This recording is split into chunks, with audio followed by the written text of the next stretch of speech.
Shalom kekasih mulia dimanapun Anda berada, berjumpa kembali bersama dengan saya Salsa, masih di God's Calling. Senang sekali hari ini saya bisa menjumpai kekasih mulia dalam episode yang spesial. Ini sudah memasuki bulan Desember dan tentunya ada sukacita baru ya setiap kali kita memasuki bulan Desember. Dan yang menariknya saya juga akan mengundang narasumber yang spesial juga karena beliau ini tokohnya GKMI, salah satu tokohnya GKMI dan so awesome, kelahiran 45, semangatnya masih membara, berapi-api dalam melayani Tuhan, dan kita mau cari tahu apa yang kita bisa pelajari dari sosok beliau. Tanpa lama-lama saya akan perkenalkan narasumber saya pada pagi hari ini ya. Namanya tidak asing lagi, Bapak Pendeta Yesaya Abdi. Halo Pak. Ya, selamat pagi. Ya, senang sekali akhirnya bisa menjumpai Bapak ya lewat media ini. Saya senang sekali bisa menyapa Bapak secara personal lewat uh, program ini. Gimana Pak harinya? Ya, saya sehat, saya memuji Tuhan, dan saya bersyukur bertemu di Radio Muria Jepara, GKMI Jepara, karena ini adalah kota kelahiran saya dan gereja awal saya. Puji Tuhan karena GKMI Jepara memiliki radio Kristen yang menyiarkan akan Injil Kerajaan Allah. Saya Wah, mengharapkan wawancara ini menjadi yang bermanfaat. puji Tuhan ya. Nah, kita hari ini seperti biasa ya, di God's Calling kita akan selalu ngobrolin tentang hal-hal yang menarik. Hal-hal menarik apa itu? Biasanya kita akan membukanya dengan menceritakan profil dari narasumber. Nah, seperti yang tadi saya udah singgung, jadi Pak Yesaya Abdi ini itu kelahirannya Jepara dan baru ulang tahun. Jadi saya mau ucapin dulu selamat ulang tahun. Selamat ulang tahun Pak Terima kasih. Yesaya. Ya, jadi kelahirannya tanggal 14 Oktober 1945. Jadi belum lama ini berarti sudah memasuki usia berapa ya Bapak ya? 79 tahun. 79 tahun masih semangat membara, dan Bapak ini masih aktif banget ya pelayanannya ke Kasih Mulia. Nah, sekarang Bapak ini masih melayani di GKMI Anugerah Jakarta. Betul, betul.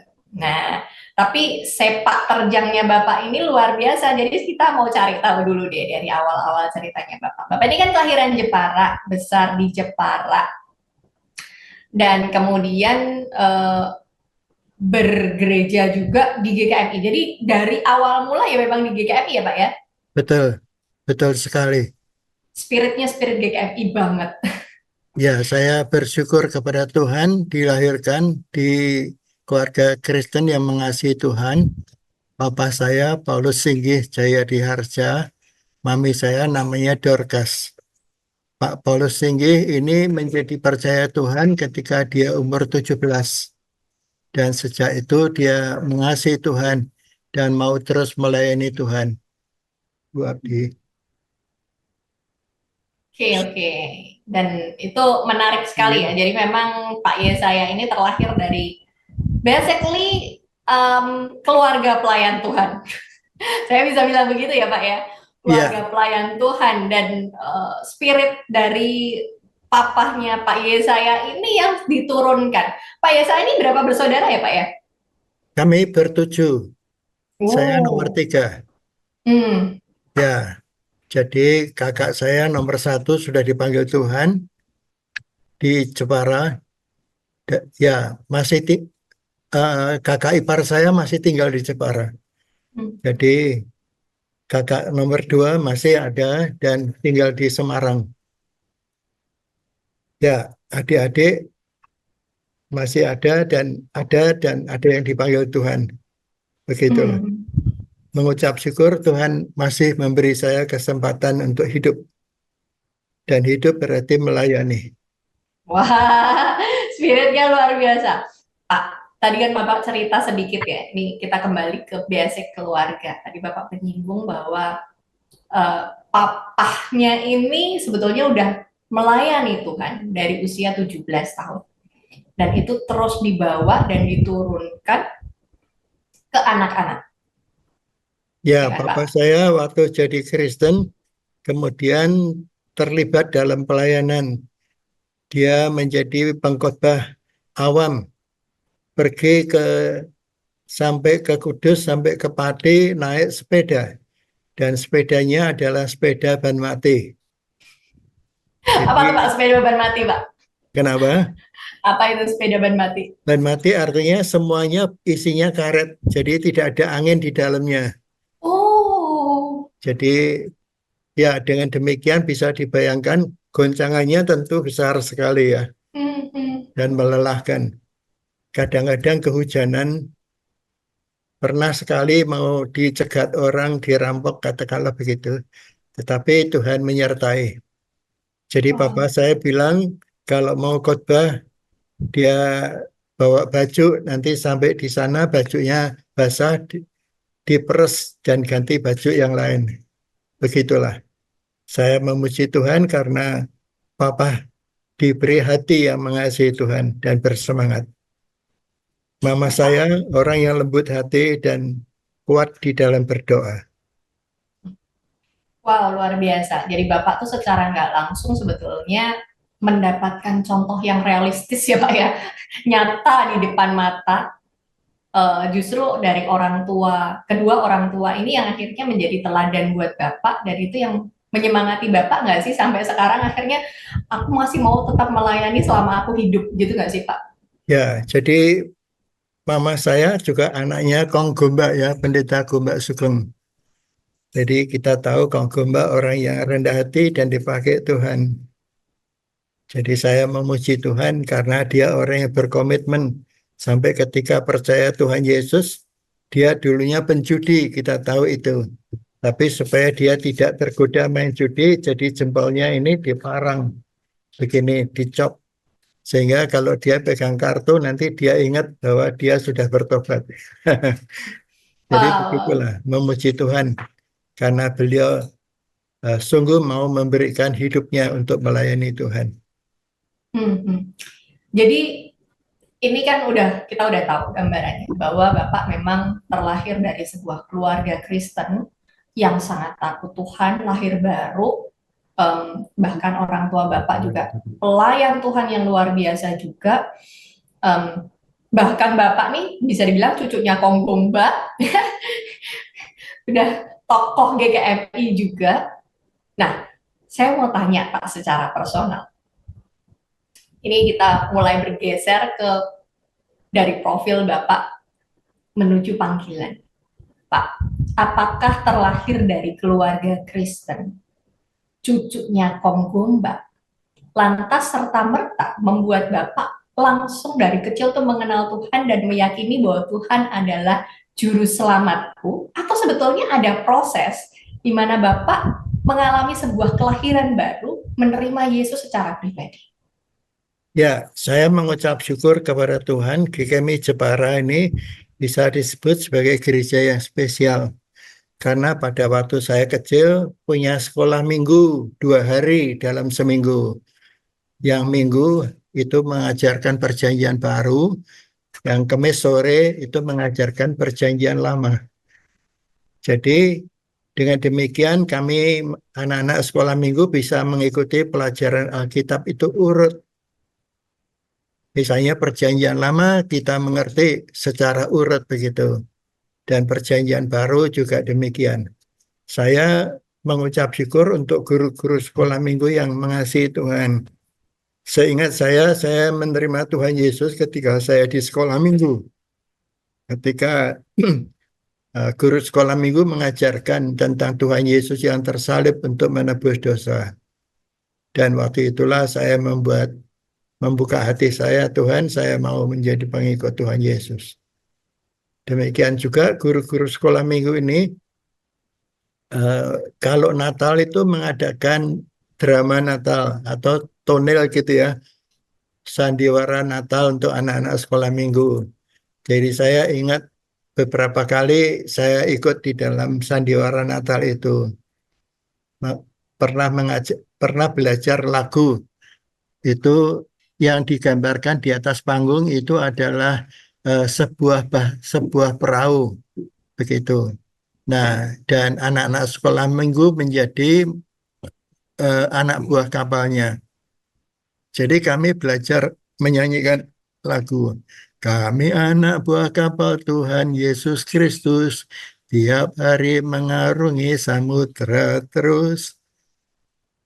Ya, begitulah. Jadi meskipun menempuh ombak, kita akan tetap eh, dengan teguh mengarungi lautan.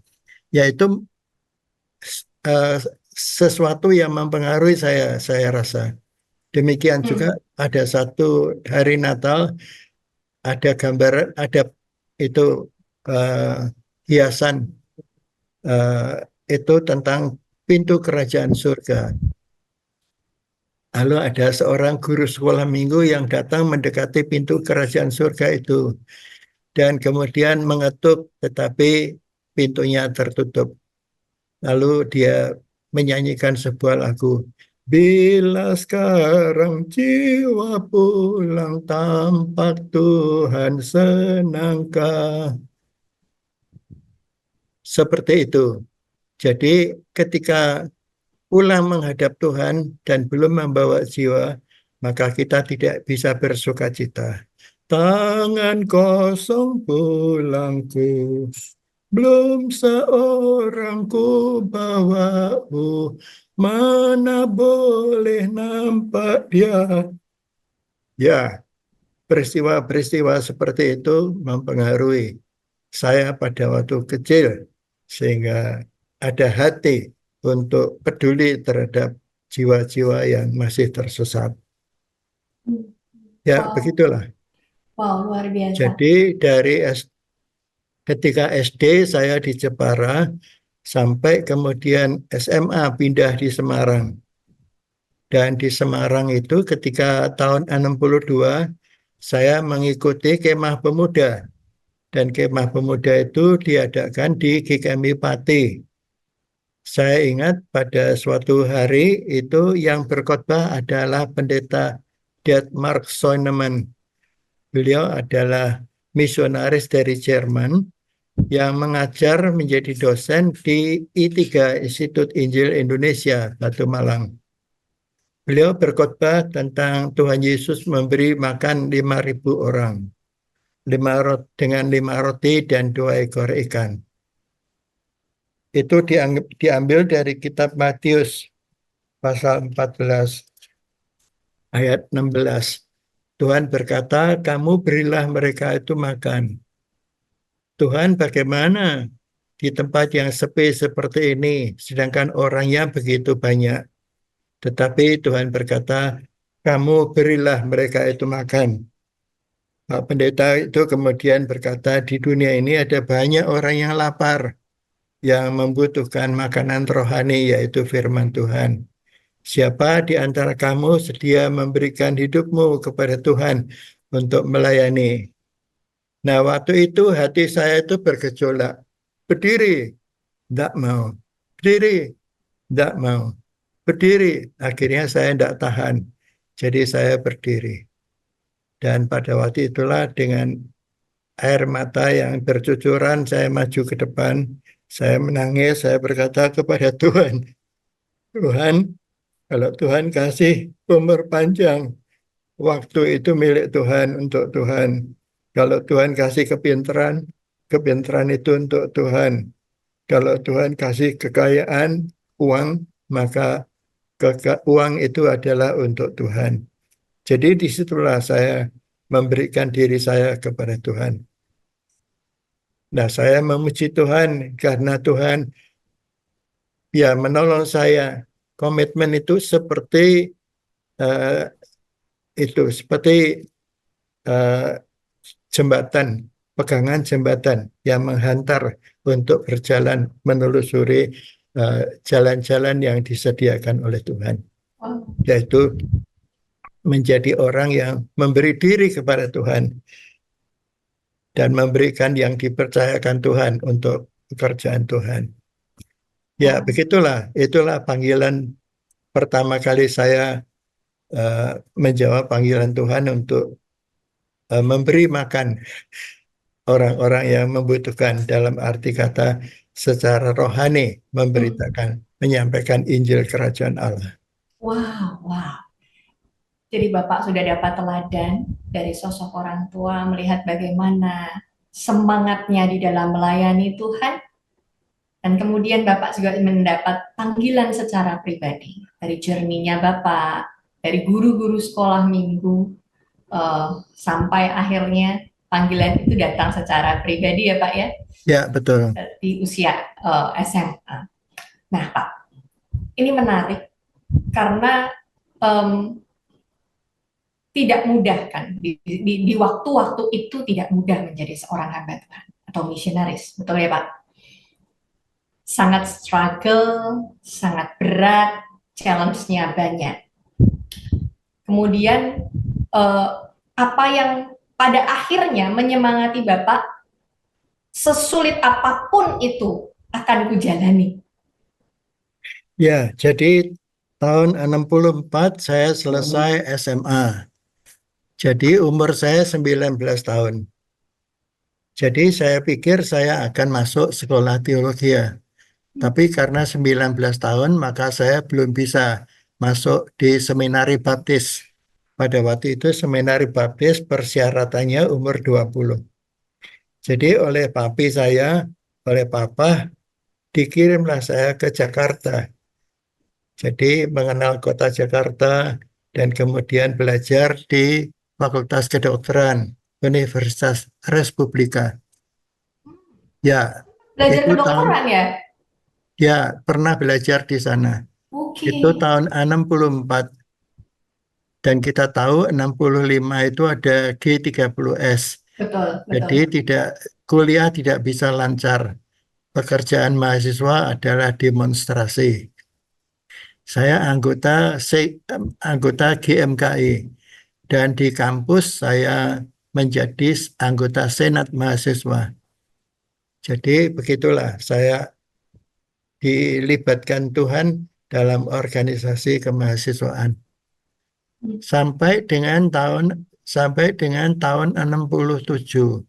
Tahun 65 itu tanggal 14 Oktober itu saya ingat itu ada ulang tahun CGMI. Ya, itu mahasiswa dari CGMI ya. Nah, dan kemudian pada tanggal itulah 14 Oktober itulah kampus gedung eh, Fakultas Kedokteran Republika itu dibakar. Uh, Ya, hari itu ulang tahun Bapak berarti ya? iya karena itu saya tidak lupa. Ya, begitulah. Jadi pekerjaannya selama itu kemudian demo melulu. Eh, begitulah sampai tahun 67 saya merasa Tuhan ini Fakultas Kedokteran sepertinya bukan tempat saya. Saya ingat firman Tuhan itu mengatakan bahwa Tuhan Yesus itu batu karang yang teguh. 1 Korintus pasal 10 ayat 4.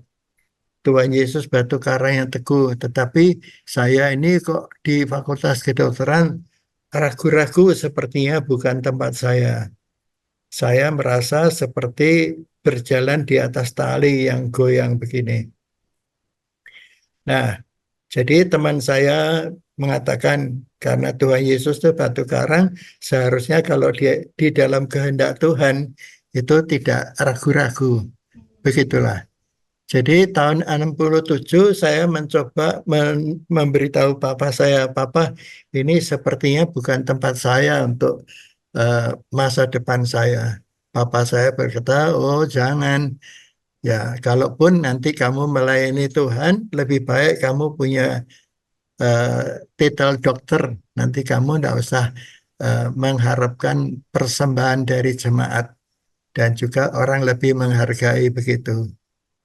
Tetapi saya tetap kepada eh, kegalauan hati saya.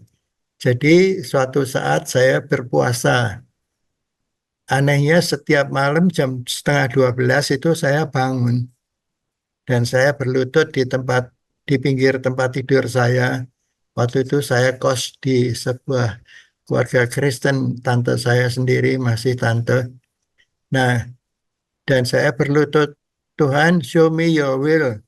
Tunjukkan kepadaku kehendak-Mu. Begitu. Malam pertama tidak terjadi sesuatu. Tapi malam kedua saya bangun lagi dan tidak terjadi sesuatu.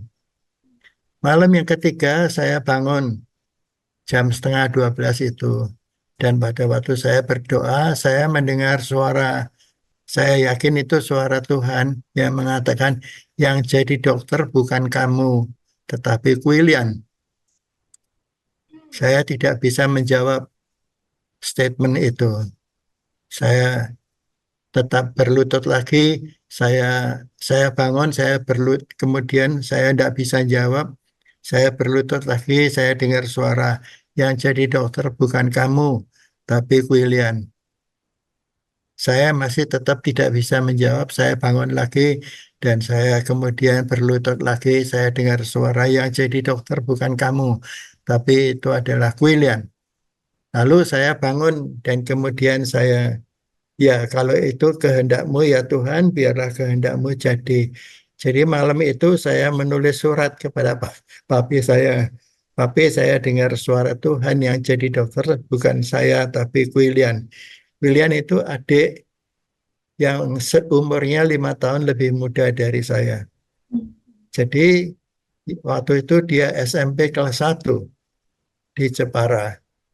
Nah, yang menarik adalah bahwa dialah kemudian yang jadi dokter.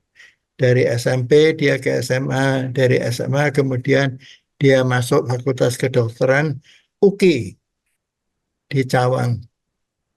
Nah, dia diberkati Tuhan, setiap tahun dia bisa naik kelas, naik tingkat. Tidak pernah nunggak. Ya. Jadi Tuhan beri dia kepintaran sehingga dia adalah satu-satunya mahasiswa seangkatan dia, 150 orang yang lulus sebagai dokter. Begitulah, dia menjadi Wow. dokter dan kemudian dia bekerja di Madura.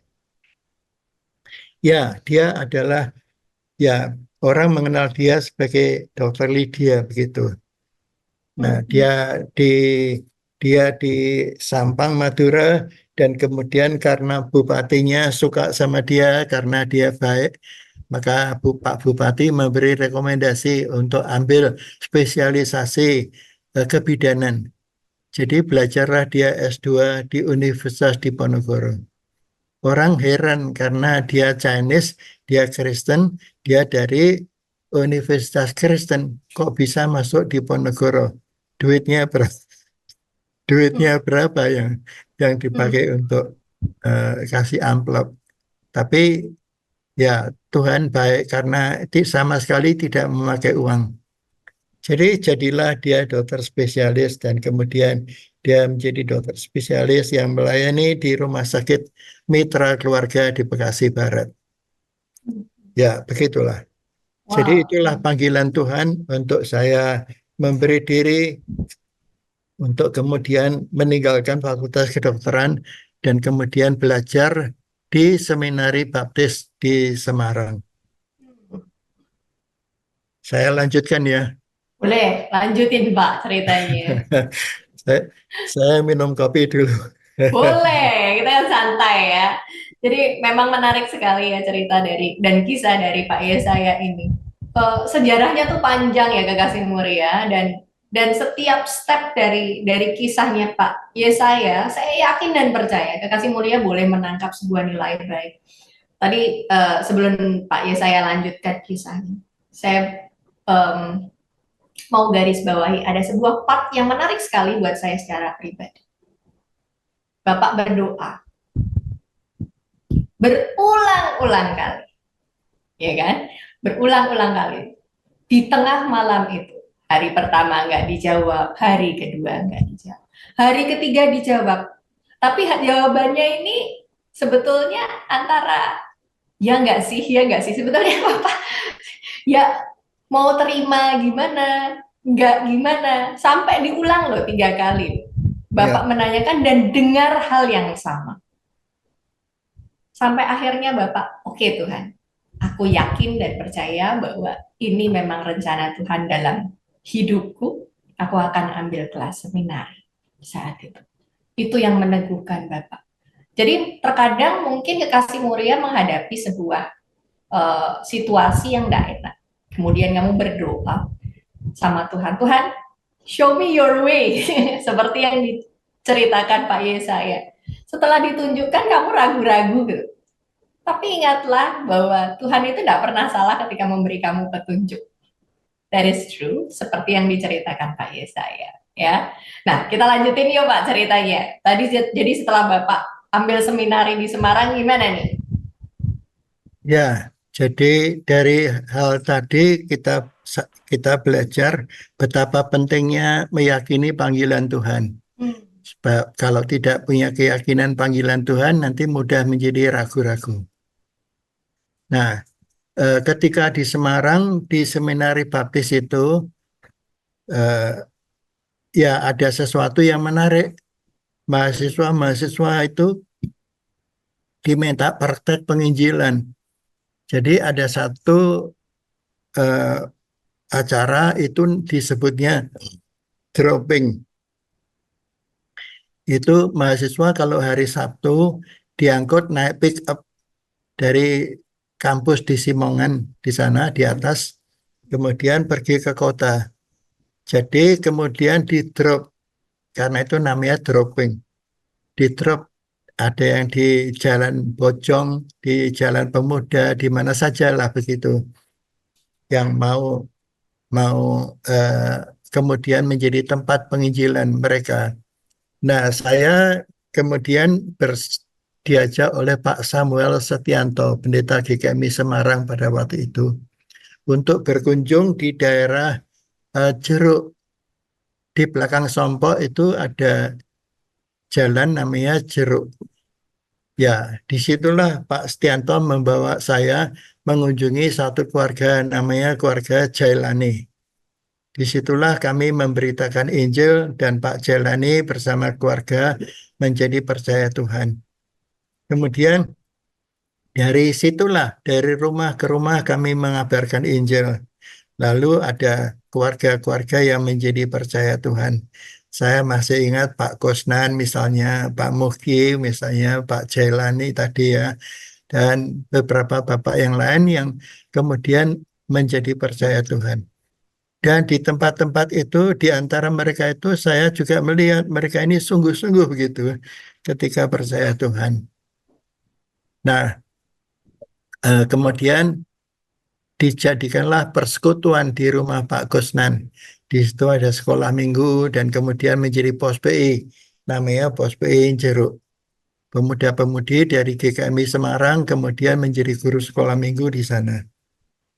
Nah, dari hasil penginjilan itulah kemudian sekarang jadi gereja yang namanya GKMI Lamper Mijen. Oh, Ya, jadi begitu. gitu. Nah, ya sangat menarik dan memuji Tuhan karena Tuhan mengatakan atau firman Tuhan tidak akan kembali dengan sia-sia. Hmm. Jadi benih yang ditaburkan itu ditumbuhkan oleh Tuhan. Nah, kemudian dari situ pergi ke Sidodadi. Lalu jadilah GKMI Sidodadi. Sidodadi itu di dekat ya tempat di sana banyak perumahan karyawan dari kereta api. Ya, di sana kemudian jadilah GKMI Sidodadi menjadi gereja dewasa. Oke. Nah, setelah itu tahun 68 itu Pak Samuel Setianto sebagai gembala sidang ditugasi untuk merintis di Salatiga. Pada waktu itu ada Pendeta Albert Wijaya. Dan Pak Albert waktu itu menjadi anggota Dewan Kurator Satya Wacana dan bertemu dengan mahasiswa-mahasiswa GKMI. Pak, kami ini kalau ke gereja lain belum tidak menjadi anggota, kalau ada perjamuan suci itu diumumkan sebagai tamu. Walaupun kami sudah ke gereja di sana itu bertahun-tahun. Jadi bagaimana kalau dimulai GKMI di Salatiga? Jadi begitulah Pak Astianto dan saya pergi ke Salatiga. Jadi pada waktu itu ada Pak Aristarkus Soekarto, secara kenal ya Ya, Pak Aris ya. ya, betul. Kemudian ada Bu Tina, istrinya Pak Aris. Itu cikal bakal dari GKMI Salatiga dan bersama mahasiswa pemuda-pemudi yang lain. Ya, ada Bu Mulyati Simeon, ada Pak Pirno Mulyo, dan Pak Pirno Mulyo sekarang jadi majelis di Salatiga. Begitulah. Jadi eh, dimulai persekutuan di GKMI Salatiga itu di rumah kos di Jalan Taman Sari nomor 11. Oh, Jadi saya masih ingat ya jadi bendaharanya itu Bu Tina Pangastuti itu Bu hmm. Aristarkus Soekarto. Oke, oke. Ya, begitulah. Wow, wow. Jadi kemudian itu tahun 68. Tahun 68 eh, kemudian eh, ya memasuki tahun 69. Tahun 69 kemudian bisa kontrak rumah. Dan ketika kontrak rumah itulah di Jalan Taman Pahlawan 39. Nah, di situ ada tukang yang bikin semen semen lantai. Saya Masteran ya? saya duduk di sebelah dia, namanya Mas Joko. Singkatnya cerita, saya bilang Mas Joko, semua orang ini berbuat dosa. Nah, dan upah dosa itu maut. Mas Joko orang berdosa apa tidak? Ya, dia berkata iya. Nah, begitulah firman Tuhan berkata upah dosa itu maut. Tapi karunia Allah itu hidup yang kekal di dalam Tuhan Yesus. Mas Joko mau terima Tuhan Yesus? Mau. Jadi dia membuka hatinya untuk Tuhan. Jadi hari itu saya berdoa untuk Pak Joko. Ya, Hmm, hmm. singkatnya cerita. Saya tanya, rumahmu di mana? Di Gendongan. Saya tidak tahu Gendongan itu di mana. Bagaimana kalau ke rumahmu? Boleh. Jadi kami janjian suatu hari Sabtu pergi ke sana.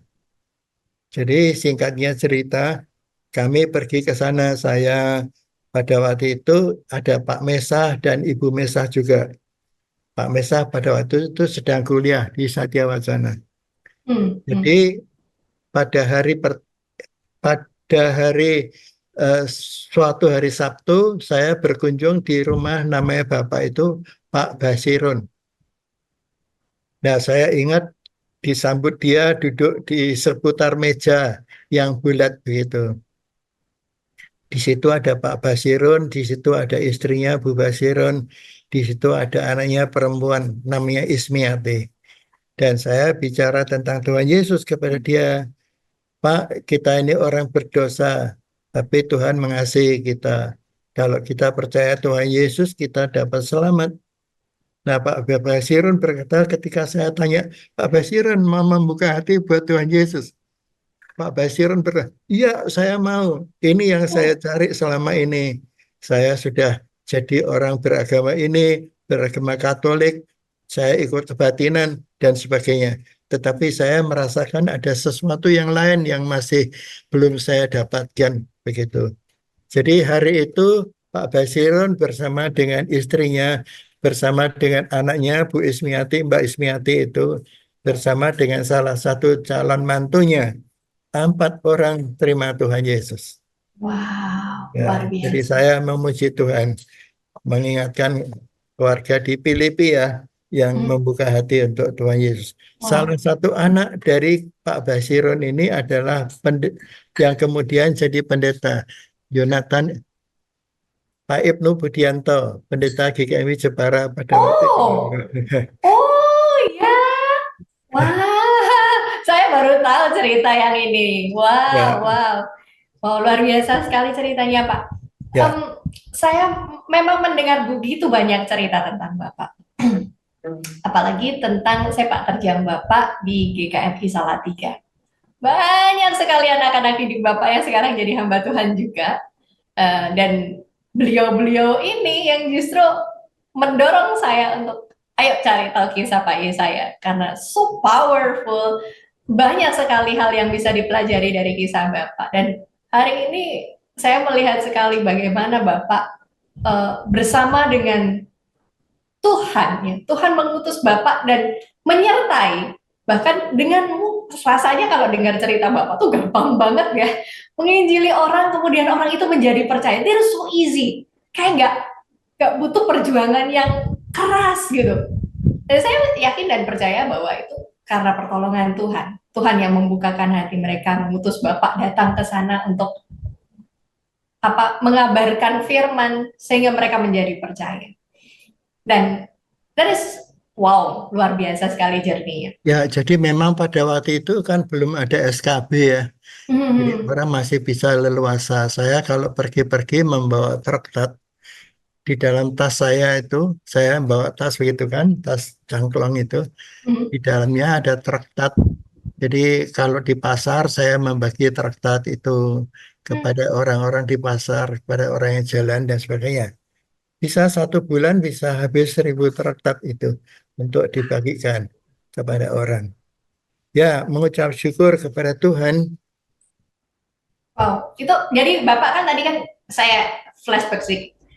Tahun 67 Bapak mulai Kuliah kuliah di seminari.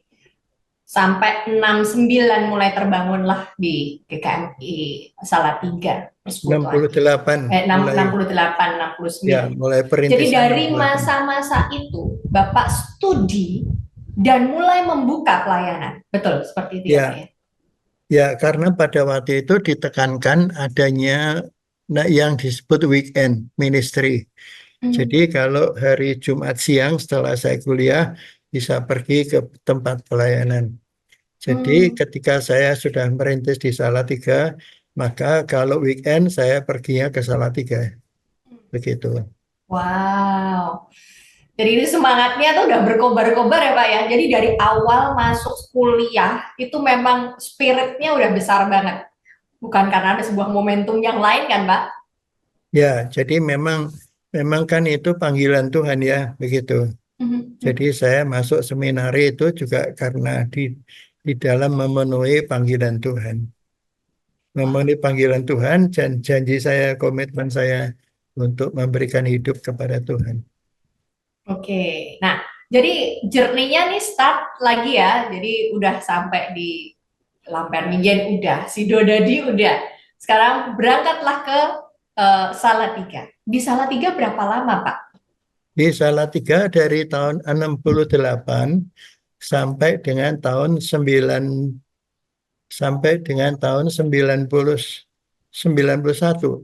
91, oke. Jadi 23 tahun. Wow. Jadi tahun 68 waktu merintis di Salatiga, kemudian tahun 72 kami menikah. Nah, ada Hmm. satu hal yang ya saya menurut saya baik untuk disaksikan pada waktu kami menikah itu di dalam undangan ditulis kalau mau memberikan kado silakan berupa dana. Nanti akan diserahkan untuk persiapan pembangunan GKMI Salatiga. Oh. Dan pada waktu itu belum biasa. Jadi Hmm. orang masih suka ngasih termos, ngasih anduk. Saya pikir waktu itu apa artinya semuanya nanti membuka toko. Ya, begitu seperti mau buka toko. Nah, jadi Tuhan memberkati itu sehingga terkumpullah sejumlah uang. Tapi uangnya kemudian kalau disimpan berupa uang nilainya akan merosot sehingga disimpan eh, sampai nantinya bisa sampai ya kemudian dibelikan rumah dan Hmm. rumah itulah yang kemudian kami tempati. Rumah itu di Jalan Girirejo yang sudah lama hendak dijual tapi tidak ada orang beli karena orang takut rumah itu ada setannya katanya. Begitu Jadi ya. rumahnya ada setan. Mereka takut rumahnya ada setannya malah dibeli Bapak ya. Iya, jadi ya tentunya harganya menjadi miring. Begitulah. Jadi papa mamanya Bu Abdi bersama papa mama saya eh, dengan uang persembahan dari gereja ditambah lalu jadilah rumah di Gilingrejo itu Hmm, menjadi tempat yang kami tinggali sampai dengan tahun 91. oke, oke. Dari Ya, masa itu, Pak, apakah Bapak juga membuat perintisan gereja-gereja lain, Pak? Dari masa rentang dari 68 sampai 91 itu. ya, jadi di rumah itu kemudian ada persekutuan. Lalu kemudian ya, jadi orang-orang di sekitar rumah itu, di wilayah itu menjadi orang yang percaya Tuhan Yesus. Hmm. Jadi warga GKMI Salatiga itu sebagian berasal dari daerah tersebut, daerah Gendongan.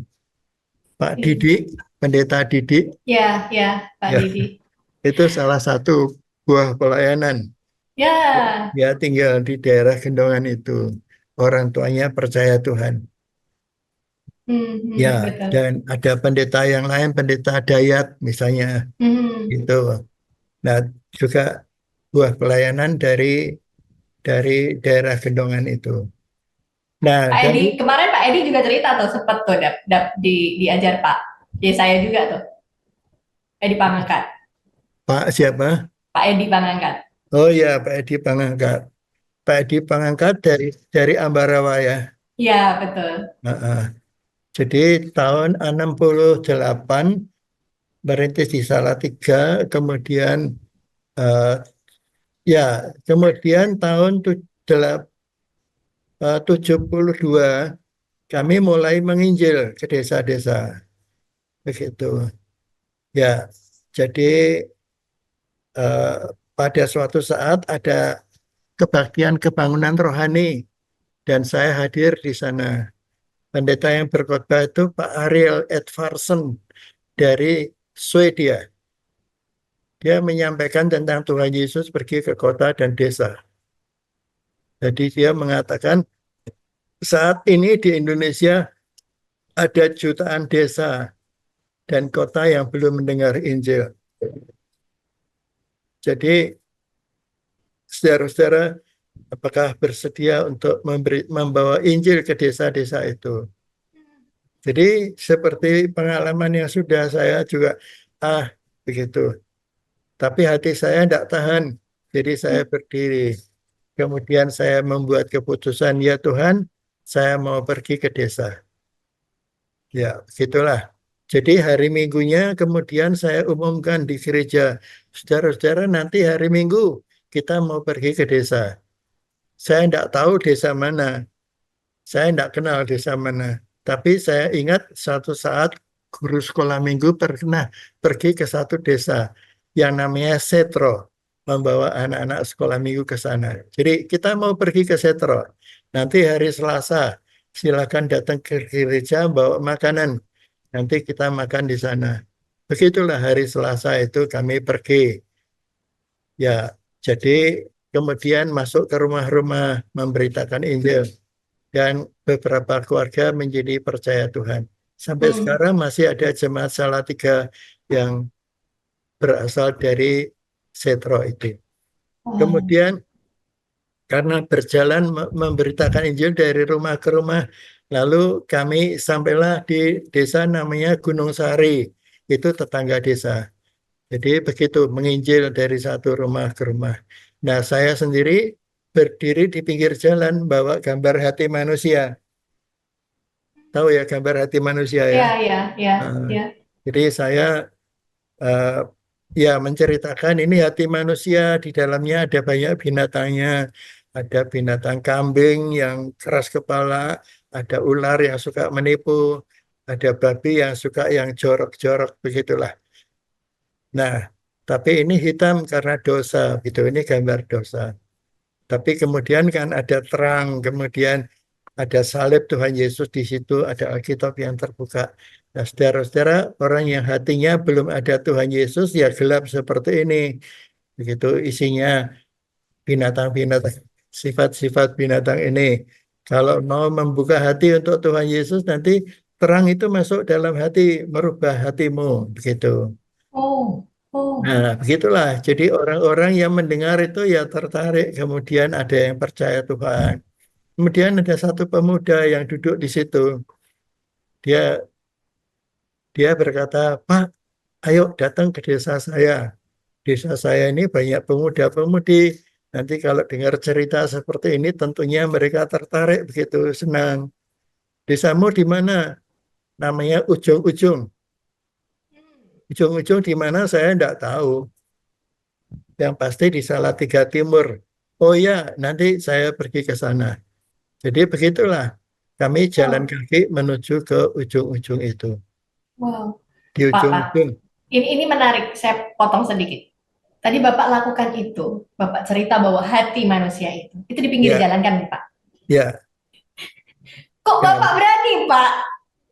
Itu kan Bapak berdiri di pinggir jalan, kemudian Bapak mulai bercerita lah di situ. ya, Dengan ya, orang-orang yang lewat dan lain sebagainya. ya.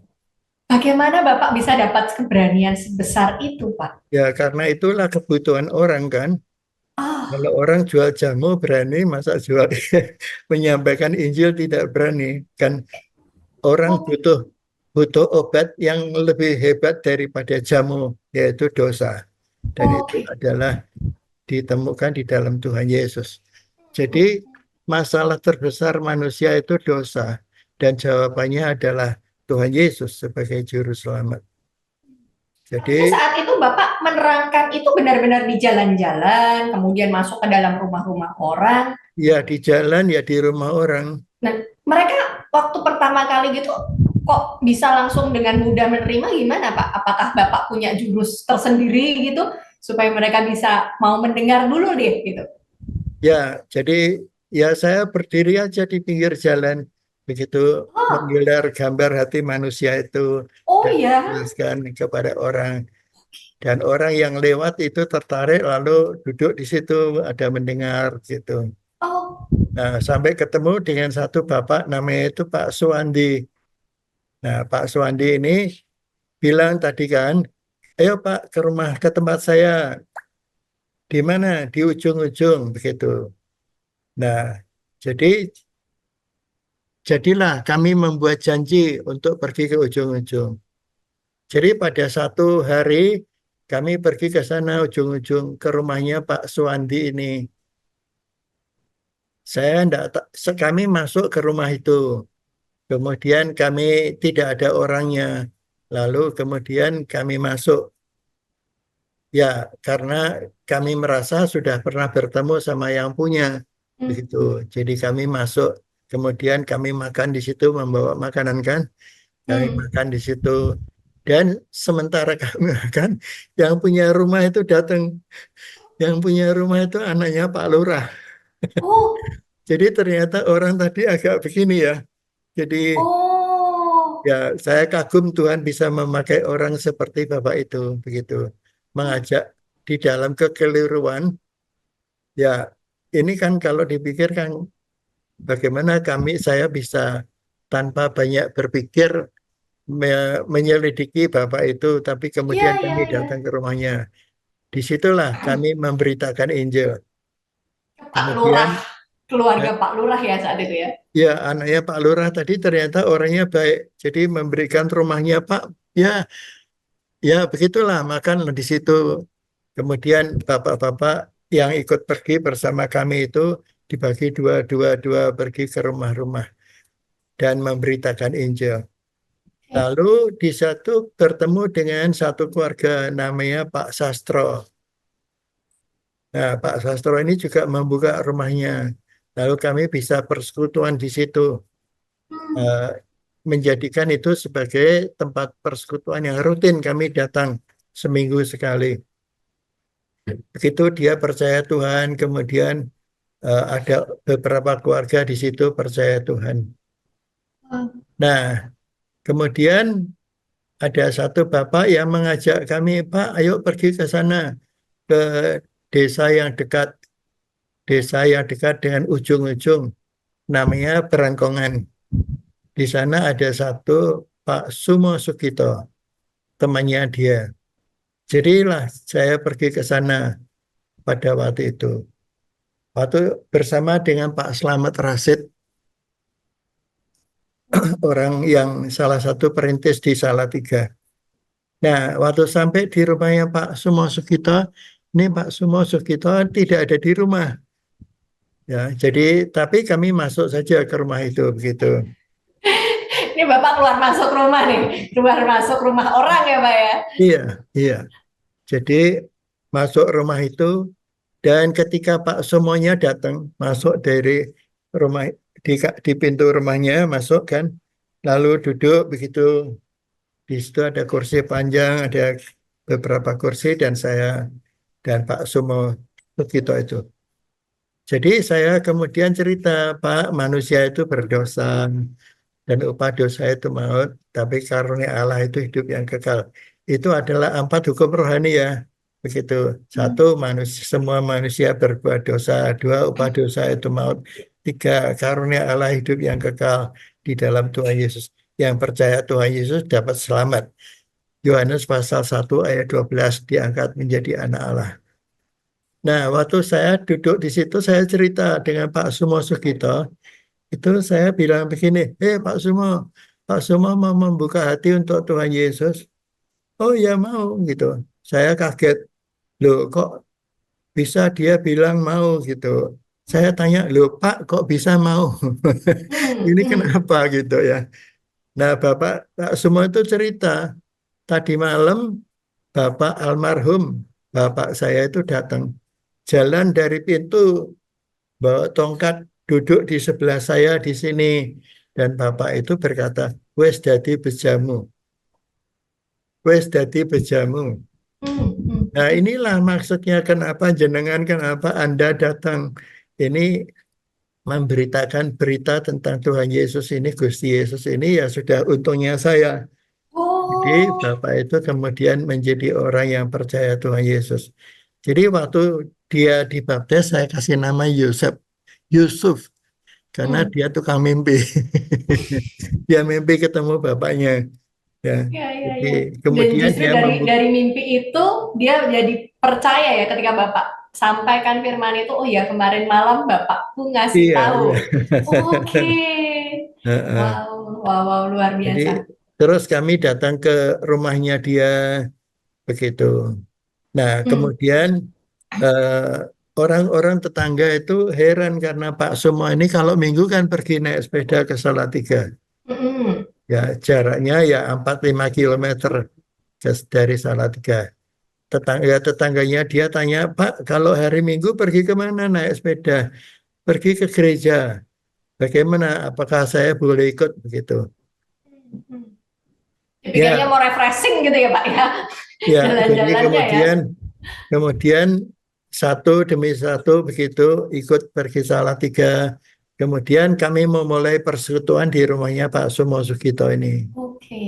Ya, Pak Sumo Sugito ini punya istri. Ya tentu namanya Bu Sumo ya. Ya ini tidak mau ikut. Kalau kami datang dia tidak mau ikut. Oke. Dia di kamar. Tapi mendengar dengan cermat. Dia pikir, oh ini ajarannya kok baik ya begitu. Sehingga suatu saat saya berkata sama dia, Ibu, Tuhan mengasihi Ibu begitu. Kalau Ibu membuka hati untuk Tuhan Yesus, Ibu juga akan mendapatkan damai sejahtera, tentrem, rahayu di dalam hati. Nah, Ibu semua itu mau gitu terima Tuhan Yesus. Dan aneh sekali, sejak waktu itu, kalau saya hari Sabtu datang untuk Sabtu pagi untuk persekutuan doa, itu dia tidak pernah absen. Dia selalu hadir, hatinya haus akan Tuhan. Ya, begitulah. Jadi Pak Sumo dan Ibu ini kemudian membuka rumahnya menjadi tempat untuk bersekutu. Nah, singkatnya cerita, Pak Sumo dan Ibu ini memberikan sebidang tanah di sebelah rumahnya dan singkatnya cerita, kemudian disitulah berdiri GKMI Berangkongan. Ya, yang sekarang udah dewasa. Ya, sekarang sudah Wah, dewasa. luar biasa. Ini kisah dari apa yang tadi Bapak ceritakan ini mengingatkan saya pada sebuah journey yang baru gitu kan.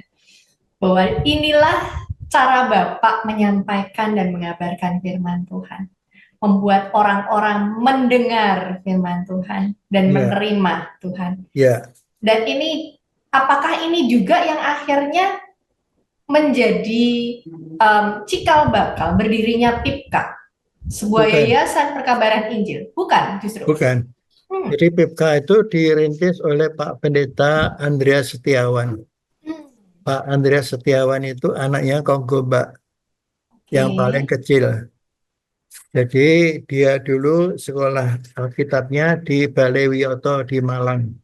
Hmm. Dia yang datang ke Jepara untuk mengajar sekolah minggu, kemudian mengajarkan lagu Jadilah kau pengailku, pengailku, pengailku.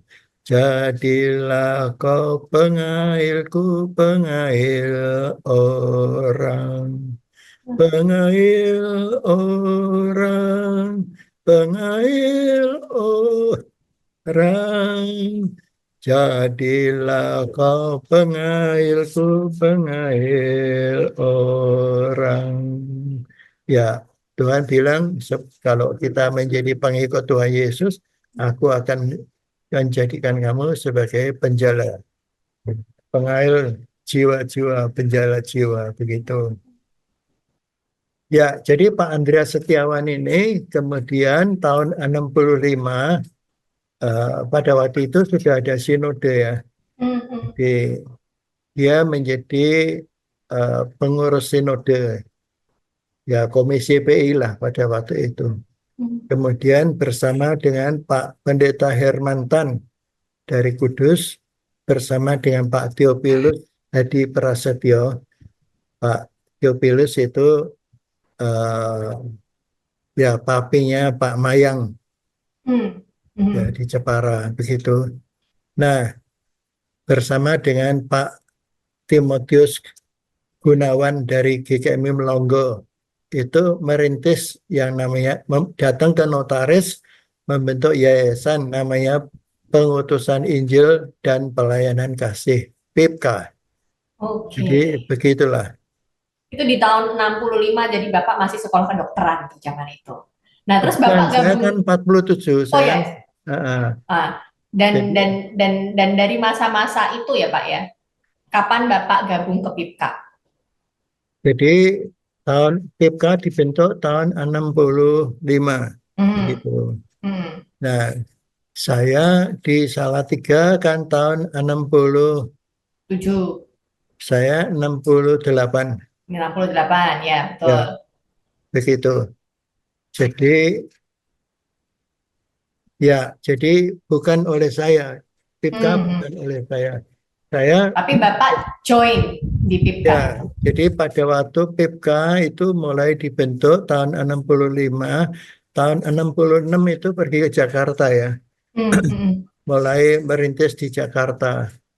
Jadi saya tahun 64 kan mahasiswa di Jakarta. Hmm. Hmm. Jadi saya ikut ngalami jadi berbakti di tempat yang dipinjami oleh Gereja Isa Al-Masih itu di Jalan Cikini Raya. Itu menjadi tempat persekutuan. Hmm. Jadi saya bersama pada waktu itu ada Pak Yahya Krismanto. Pak Yahya tahu ya, Ya, ya Pak. dan Pak Paulus Gunawan. Kami sama-sama mahasiswa. Dia mahasiswa di Trisakti juga. Begitulah mengajar Wow. sekolah minggu ya, dan Jadi kemudian ya, setelah waktu dan rentang itu, kan tadi sampai 91, akhirnya Bapak mengambil keputusan untuk melayani di Salatiga. 91 langsung berangkat ke Jakarta atau kemana dulu, Pak? ya, jadi sampai dengan tahun 91. Jadi saya sementara di Salatiga itu, saya sudah pernah jadi ketua sinode. Keterlibatan saya di sinode itu dimulai dengan menjadi sekretarisnya Komisi Pemuda. Yang jadi Hmm. ketua Komisi Pemudanya Pak Daud Hermawan Karunia itu dari GKMI Kudus. Oke. Ya, kemudian menjadi saya di Komisi PAK Kompak itu 2 term. ya masing-masing 2 tahun. Jadi pada waktu itu bersama dengan Ibu Kenal Cik Min di Kudus, dengan Bu Rika gitu. Nah, eh, bersama dengan Pak Darius, bersama dengan ya begitulah, eh, menjadi pengurus Komisi Pemuda, Komisi PAK. Ini pergi ke gereja-gereja untuk mengajar, melatih guru-guru sekolah minggu. Hmm. Wow, Ya, wow. jadi keterlibatan saya di sinode dimulai dengan menjadi sekretaris Komisi Pemuda, menjadi ketua Komisi PAK 2 kali, kemudian menjadi ketua Departemen Pembinaan Warga Gereja itu Hmm, 2 kali, dan kemudian pernah menjadi ketua sinode. hmm, Yang hmm, terakhir kemudian menjadi sekretaris sinode. Saya hmm. menjadi sekretaris sinode juga 2 term. Waktu itu sudah punya kantor sinode di Jalan Sompok Lama itu. Ya, ya. Ya, Wow. Jadi setelah menempuh eh, apa ya, menjadi pelayan juga di Salatiga, kemudian juga sudah mulai melayani di Sinode, kemudian Bapak berangkat ke Jakarta. Nah, itu di tahun yang sama, di tahun 91 itu atau setelahnya, Pak? Berpindah ke ya. Andika. Tahun 91 saya pindah dari Jakarta, saya Eh. Salatiga ke Jakarta. Mhm. Ya, saya merasa Salatiga waktu itu sudah sudah dewasa, dan sudah, eh, ya bisa ditinggal katakanlah gitu. Mhm. Jadi saya merasa kalau orang lain melanjutkan, gereja itu tidak akan bubar. Mhm. Begitulah. Ya, jadi tahun 91 pindah di Jakarta. Saya merasa, eh, ya itulah tempat yang disediakan Tuhan. Pada suatu saat GKMI Jakarta itu membutuhkan gembala sidang. Jadi saya merasa, eh, pada suatu hari saya berkunjung ke rumahnya Pak Iwan Ganius. Ah, ya. Ya, jadi disitulah kemudian mempercakapkan tentang kebutuhan gereja tersebut. Ketika berdoa untuk GKMI Jakarta, saya merasa hati saya itu bersukacita, berbunga-bunga begitu.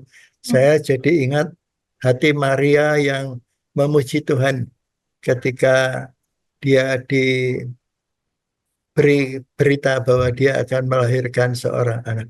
Dia memuliakan Tuhan di dalam roh. Dan hati saya merasa seperti itu. Oh, kalau begitu ya nanti barang, sepertinya Jakarta ini menjadi tempat pelayanan saya. Dan Hmm. betul kemudian tahun 91 itulah mendapatkan surat dari GKMI Jepara, dari GKMI Jakarta. Ya, yang jadi sekretaris majelis pada waktu itu Ibu Desi Sucipto. Tahu Bu Desi Sucipto? Pernah Ini dengar, Pak? Pernah dengar, Pak? orang Jepara. Bu Desi ini anaknya Pak Timotius Budiono dari GKMI Hmm. Jepara. Hmm. Om Kim Kiat. Ya, ya, ya, ya, ya, ya, Nah, ya, ya. ya, Wow. begitulah. Jadi Jadi mulai pelayanan di situ dari tahun 91 sampai sekarang ya, Pak ya? ya sampai sampai tahun 2012. Hmm. Jadi 2012 saya sudah umur 67 kan. Mhm. Jadi sudah melewati batas usia emeritasi. Hmm. Tapi Bapak kenapa nggak mau di emeritus, Pak? Ya, saya merasa emeritus itu adalah untuk orang Lewi. Nah, sedangkan imam itu tidak ada emeritus. Imam Eli sampai dengan masa tuanya. Musa itu sampai masa tuanya. Dia tidak pernah pensiun begitu. Jadi saya merasa bahwa ya saya saya golongan imam. Golongan imam yang nggak mau dipensiun, pokoknya sampai Jadi mati melayani Tuhan ya. iya begitulah. Wow. Jadi ya saya memuji Tuhan karena Tuhan membukakan kesempatan-kesempatan pelayanan. Ya, tahun tahun eh, 2019 itu ada sidang raya sinode Hmm. itu diadakan di Solo. Jadi saya pada waktu itu sudah menjadi ketua IMA. Saya menjadi ketua IMA tahun 2010. Ya, tahu ya IMA ya, International Mission Association. Yes. Ya, saya tahun 2010 dipilih menjadi presiden IMA. Tahun 2018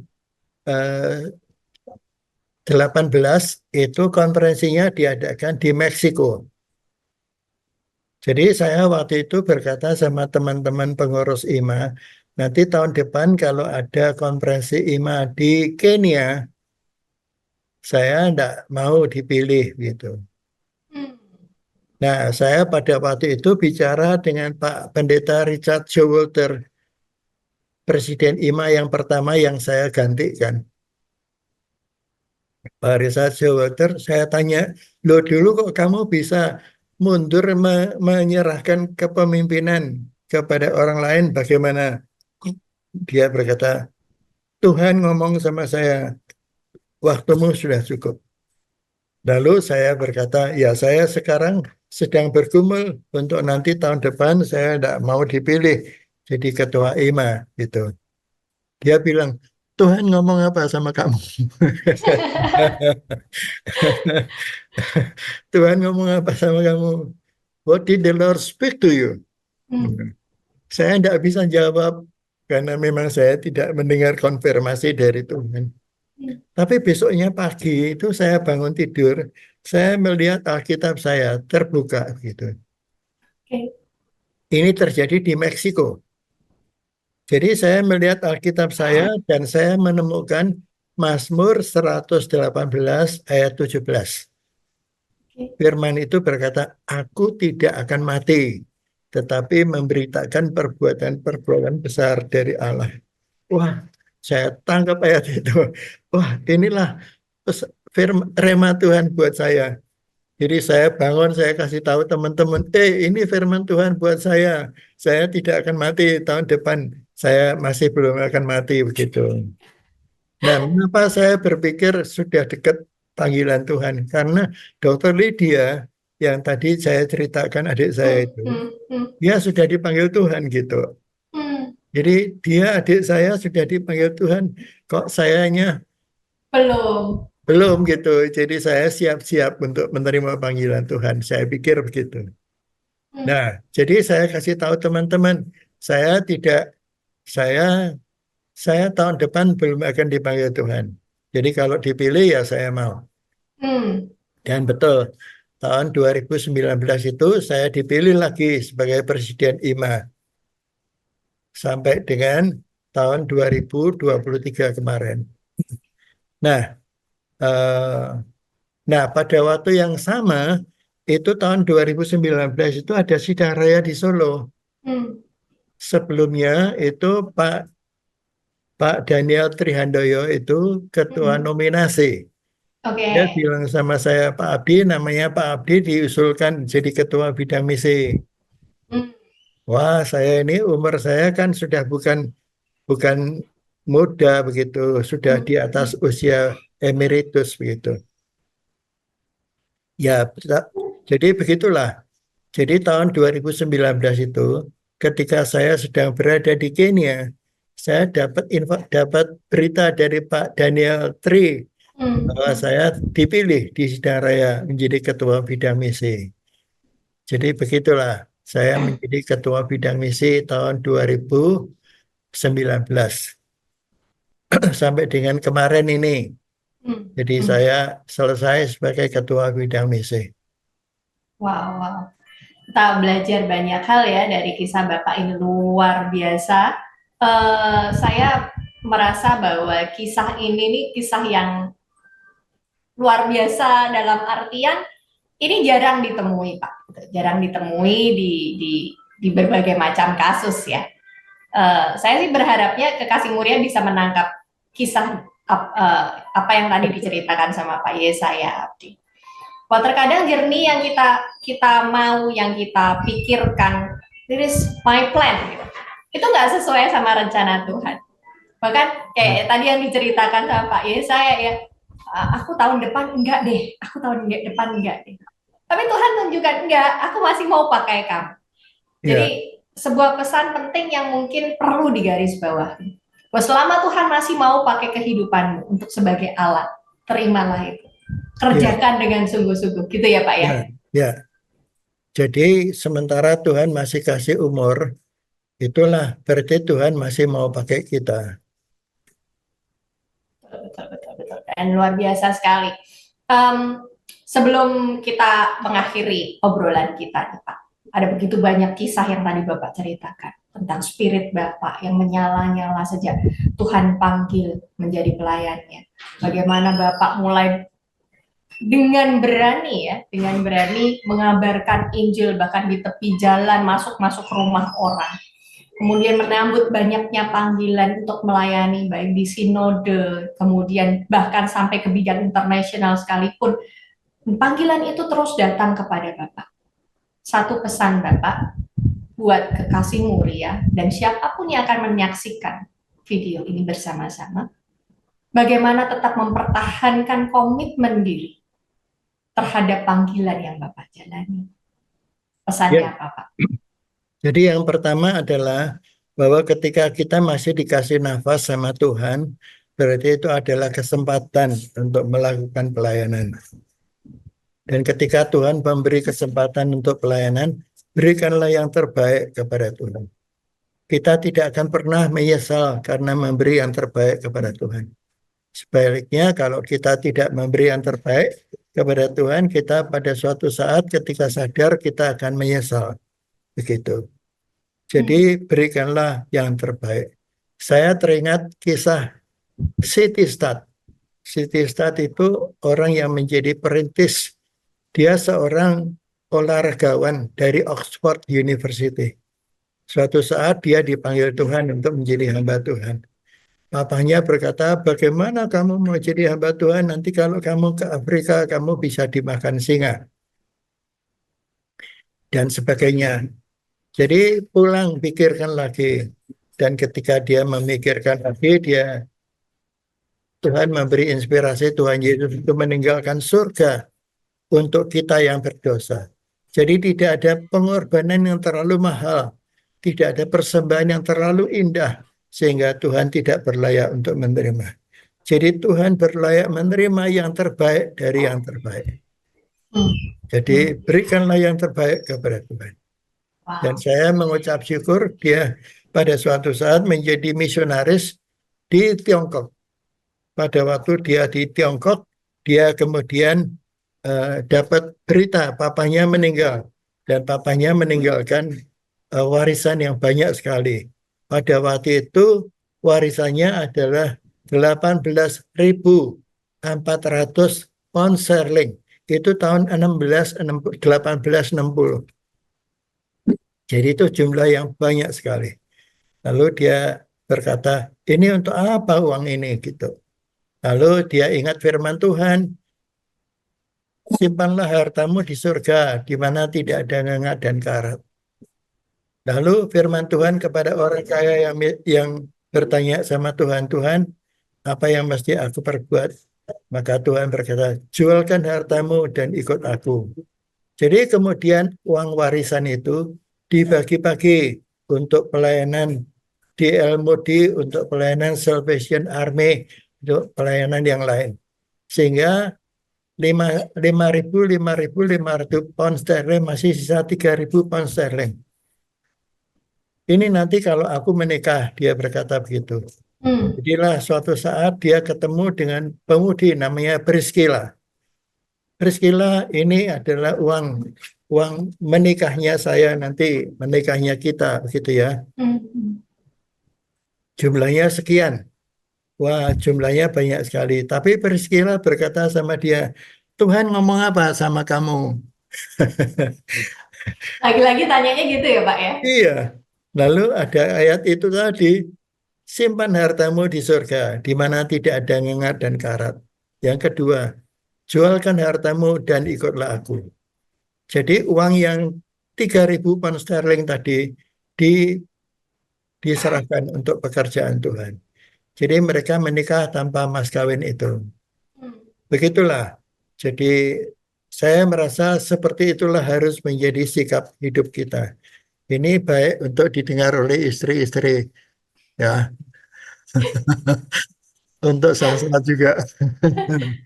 Tapi saya tanya lagi, Pak, Tuhan ngomong apa sama kamu? Jadi berikan yang terbaik kepada Tuhan. Kamu Yes. tidak akan pernah menyesal karena memberikan yang terbaik kepada Tuhan. Amin. Jadi Amin. itulah pesan. Kalau boleh memberikan pesan, ya itulah pesan saya. Ya, berilah yang terbaik ya. Jangan sampai kamu nanti menyesal ya karena tidak memberi yang terbaik buat Ya, Tuhan. Dan yang dalam kedua, bahasa Inggris dikatakan Jesus deserve not less than the best. yes. Jesus deserve not less than the best. Tidak kurang dari yang terbaik. Hmm. Jadi Tuhan berlayak untuk menerima yang terbaik dari yang terbaik. Yes. Gitu ya. Amin. Dan sebuah pesan penting lagi yang mungkin dapat digarisbawahi ya. Dengar-dengaran Tuhan ngomong apa sama kamu. Ya, betul. Jangan menyangka-nyangka bahwa apa yang kita pikirkan itu ya itu kehendak Tuhan. Tapi bertanya lagi sama Tuhan. Tuhan Ya. akan jawab. Ya, wow, luar biasa sekali. Terima kasih waktunya Pak Yesaya Abdi. Ya. Nggak kerasa udah 1 jam ya kita ngobrol-ngobrol loh ya. Ya. Wow, dan luar biasa sekali. Saya berharap sekali Kekasih Muria boleh menangkap nilai baik dari obrolan saya bersama dengan Pak Pendeta Yesaya Abdi.